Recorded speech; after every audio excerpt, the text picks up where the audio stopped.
Tony Ramos from Iowa gets a fall. First period. The number 2 seed for the Hawkeyes, Ramos, makes quick work of Nick Wilcox from Bloomsburg. Ramos, the 2 seed at 133. We saw the top seed and defending champ Logan Stieber pick up a first period fall as well earlier. Yeah, these two guys are just, looks like they're on a collision course. A good time for them to collect some bonus points for their teams. 7th ranked, 6th seeded McCormick, Missouri with a 3-0 decision on Spude of Virginia Tech. McCormick, Missouri into the second round. Daryl Thomas from Illinois still struggling with Ward from North Carolina. Ward jumps out to a 4-2 lead with that escape right at the end of the second period.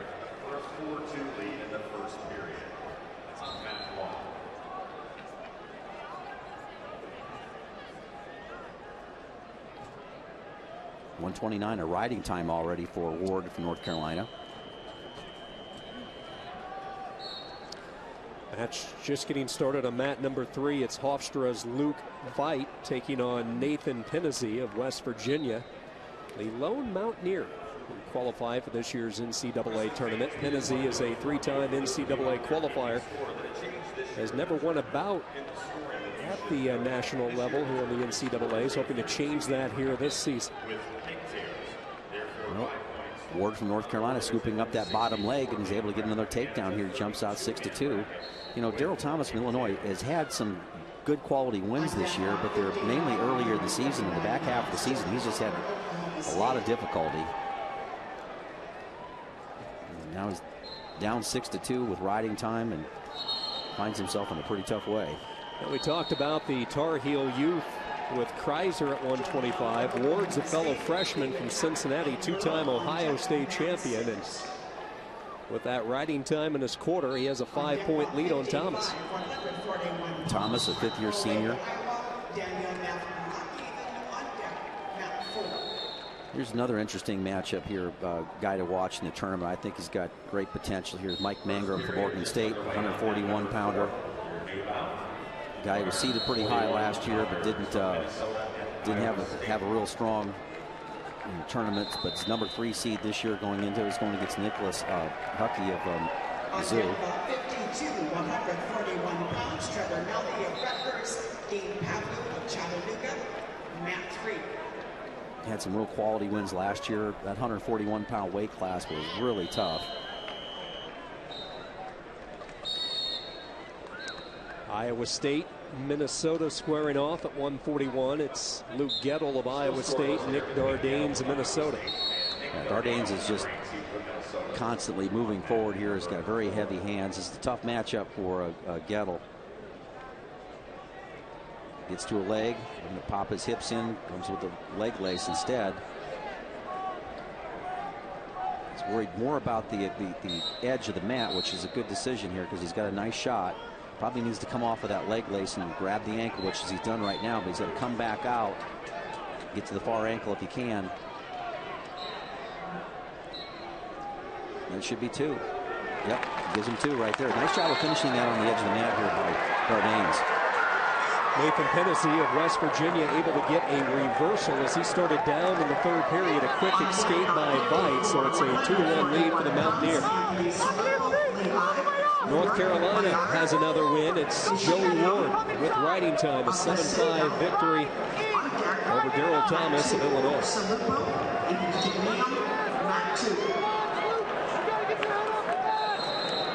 All finished on mat number 5 with Ward from North Carolina, a winner. That brings down a new match here at mat number 5.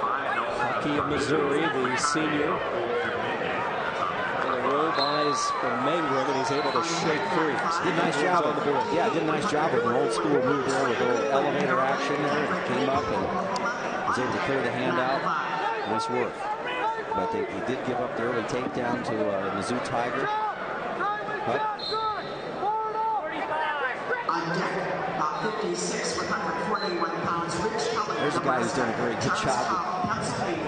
Brian Smith, Missouri program 20 years ago was pretty much on,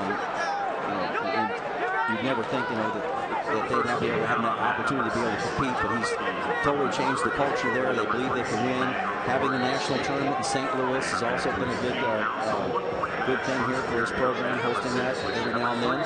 So guys are coming to the University of Missouri and having some success. And last year they did not have an All-American, and they won the Big 12 Conference. Of course, the whole school moved over to the SEC, so they moved out of the Big 12 Conference. But I think he's really done a nice job. But that whole squad is back this year. They had some nice quality wins. They beat Iowa in a dual meet. But nice work so far this season here with Brian Smith. He'd like to top it off and get multiple All-Americans and competing for a trophy. Hey, look at what Missouri has done. Second straight year that they have sent the entire fleet to nationals. Last year they sent all 10. Same story this year. Back-to-back conference championships last year in the Big 12. This year in their transition to the MAC, they captured the crown. It was tough last year. They didn't have a good national tournament. They were hosting the tournament and no All-Americans. I know they were very disappointed, but I look for the whole squad to have a good tournament this year. We already saw that with Waters getting a win at the 125 for the first time. Big sigh of relief from Columbia with that win. Dardane's still leading 4-1. Vaith has a 1-point advantage on Pennesi of West Virginia. Hockey still leading by 1. And Chris McCaughty of Old Dominion with a 2-0 lead on the Big Ten wrestler from Purdue, Nelson.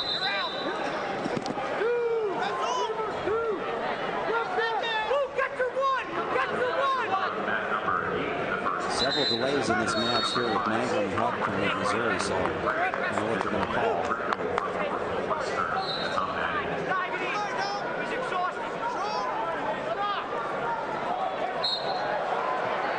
Nicholas Hockey of Missouri was an at-large qualifier. It's a two-time NCAA qualifier, 1-2 last year. Lost to defending, I should say, last year's champion, Kelly Russell of Michigan in the first round.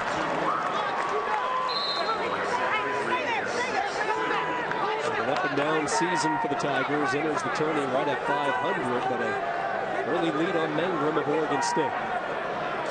Any idea, Jim, what this discussion might be about here? Brian Smith looks like he's getting the short end of it, so.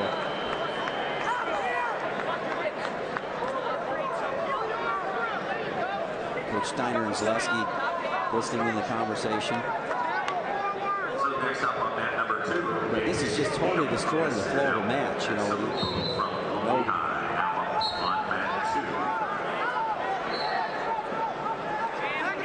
Take a look at the other 3 bouts. Luke Vaith of Hofstra leading on Pennesi of West Virginia. Dardanes has never trailed. And McCaughty, behind the early takedown, still on top of Nelson. We'll ride him out in this first period, 2-0.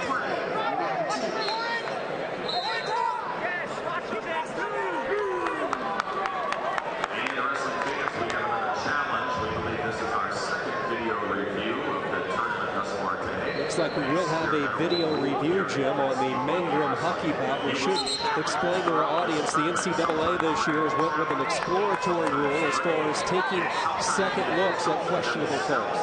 Yeah, I like it. I like the rule, and the only thing, just like in all sports here, it just kind of disrupts the flow of a match when you get this much rest. But it's important to get the call right. The coaches, I believe, have 3. So they can't do this more than 3 times without being correct. And I said they're limited, so it's.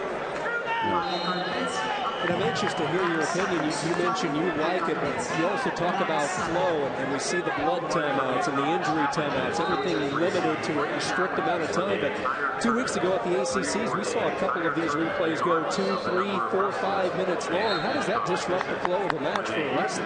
Well, it shouldn't, but it does. And sometimes I had a wrestler one time who knocked another wrestler, knocked the #1 seed into the scoreboard, right?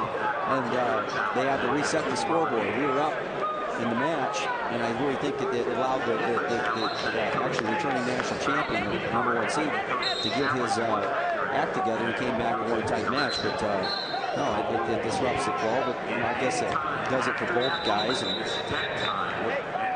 I think you got to prepare for those things too in your practice. You have to prepare for those things in your mental preparation. So, official coming over there and explaining things to Jim Zaleski, and I just don't like the kind of like the non-stop body language. Let's quickly make the call, get to it. Let's go.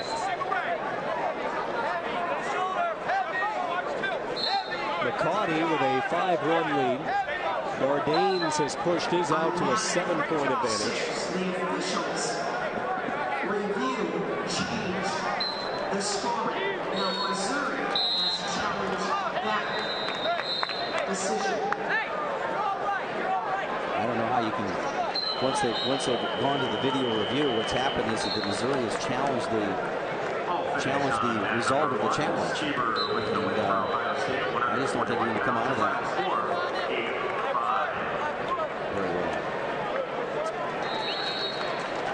Matchup just getting started. It's the University of Tennessee at Chattanooga's Dean Pavlou. So your new match on mat number 1. Set to take on Rutgers' Trevor Melby, the redshirt senior. Melby and Pavlou just getting started.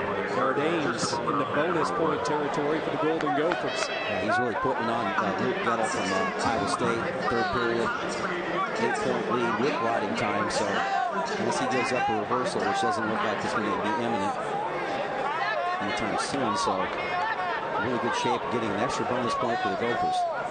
Again, still the long delay that we have here. This is an exploratory year. The NCAA will review it at season's end, and this will be one of the concerns right here.